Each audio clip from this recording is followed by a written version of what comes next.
Does fear belong in the Christian's life? It is often said that fear of God has no place in the Christian's life, for there is no fear in love, but perfect love casts out fear. For fear has to do with punishment, and he who fears, for himself, is not perfected in love, 1 John 4 verse 18.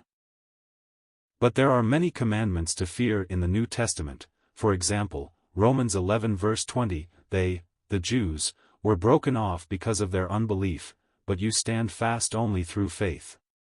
So do not become proud but fear.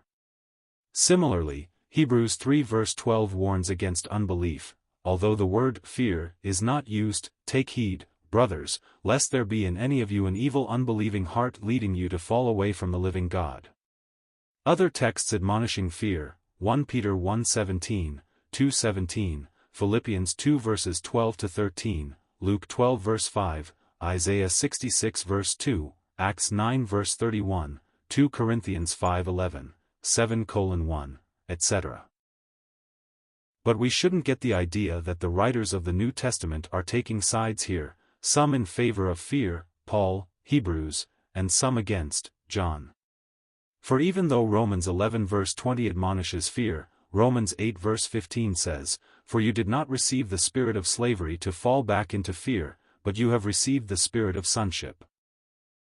And even though Hebrews 3 verse 12 admonishes fear of an unbelieving heart, which is the same as saying the fear of God who requites unbelief with punishment, Hebrews 4 verse 16 says, "Let us with confidence draw near to the throne of grace that we may receive mercy and find grace to help in time of need." Therefore, the problem is not so much a disagreement between the authors of the New Testament books, but rather the problem is how the same author can say on the one hand, fear, and on the other hand, have no fear. Be confident. The solution will, I think, be found in the suggestion that a sober fear of God will motivate us to trust His mercy shown in Christ, and this trembling trust will then gradually remove the fear that drove us to it as we see more clearly what our Lord has done for us.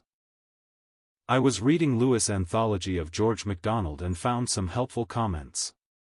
He points out that absolutely nothing less than perfect love, both from God toward man and man toward God, should cast out fear. We are prone to want to be rid of fear at any cost, by any means. John says there is and should be only one means: perfect love for God should cast out fear. We think we will be better Christians when we stop fearing. That may be quite false. We will be better Christians when we love God the more for His perfect love. The perfecting of love necessarily drives out fear, but the driving out of fear does not necessarily mean that love is being perfected. One may wish to be rid of fear in the same way he wants to be rid of a bad conscience, and he may use all the same deceptive means to shed this discomfort, e.g., alcohol, drugs, or more commonly, the elimination of all the commands in the Bible to fear God and to love Him with your whole heart. See Deuteronomy 10 verse 12. MacDonald writes, page 67. Persuade men that fear is a vile thing, that it is an insult to God, that He will none of it, while they are yet in love with their own will and slaves to every movement of passionate impulse. And what will the consequence be? That they will insult God as a discarded idol, a superstition, a thing to be cast out and spit upon. After that, how much will they learn of Him? Fear is an imperfect bond to God, but it is a bond which should be replaced only by an infinitely closer bond, the bond of love, page 67.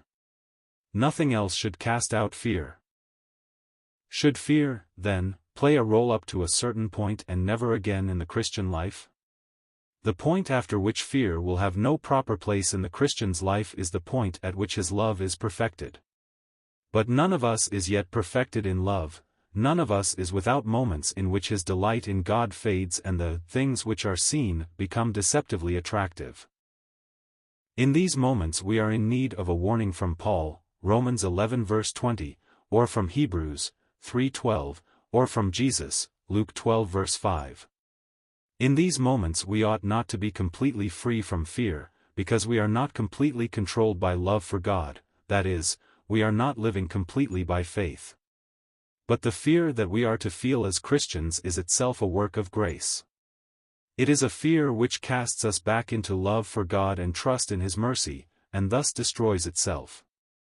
Fear is the proper servant of love for imperfect saints. The second line of Amazing Grace is not merely a once-for-all experience. "'Twas grace that taught my heart to fear, and grace my fears relieved. How precious did that grace appear, the hour I first believed." On January 7, 1974, I found the following quote in Jonathan Edwards' Treatise Concerning the Religious Affections, London, 1796, p. 102 ff.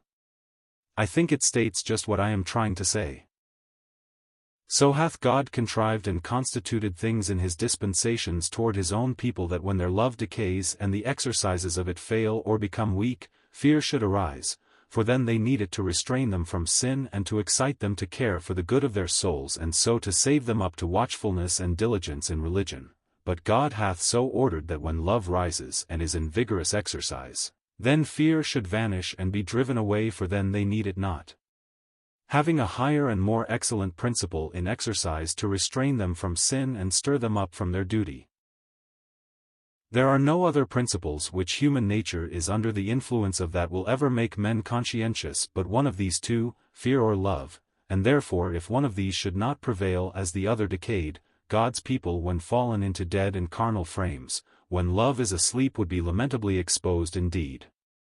And therefore God has wisely ordained, that these two opposite principles of love and fear should rise and fall like the two opposite scales of a balance, when one rises the other sinks. Fear is cast out by the Spirit of God, no other way than by the prevailing of love, nor is it ever maintained by His Spirit but when love is asleep.